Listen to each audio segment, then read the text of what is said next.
United States authorities moved some 2,000 people to other immigration processing stations on Friday from a Texas border town that has been overwhelmed by an influx of Haitian and other migrants, the Department of Homeland Security said on Saturday.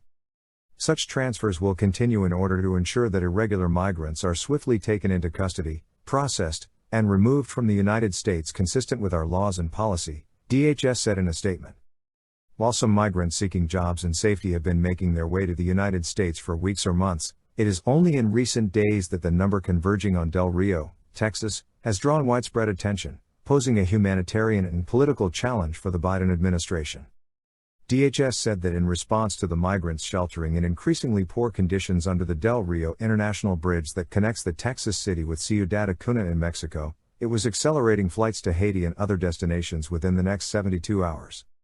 DHS added it was working with nations where the migrants began their journeys, for many of the Haitians, countries such as Brazil and Chile, to accept returned migrants.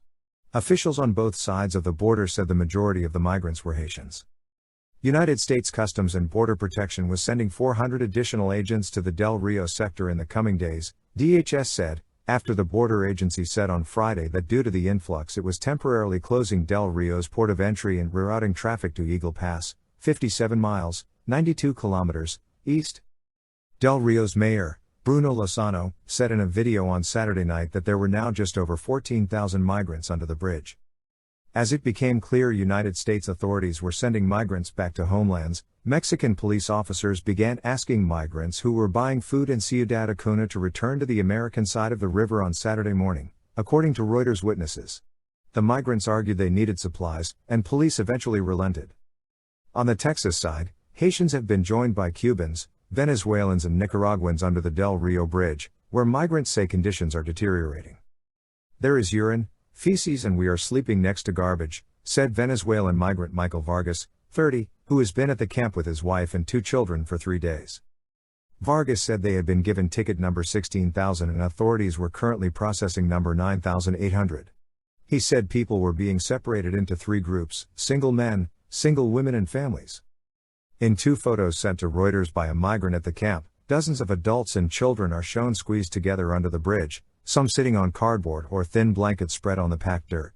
Belongings were stacked in neat piles. There appear to be tents made of reeds and wooden sticks in the background.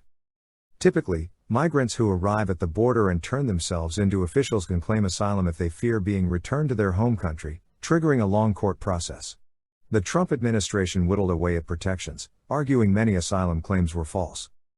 A mass expulsion of Haitians at Del Rio is sure to anger immigration advocates who say such returns are inhumane considering the conditions in Haiti, the poorest nation in the Western Hemisphere.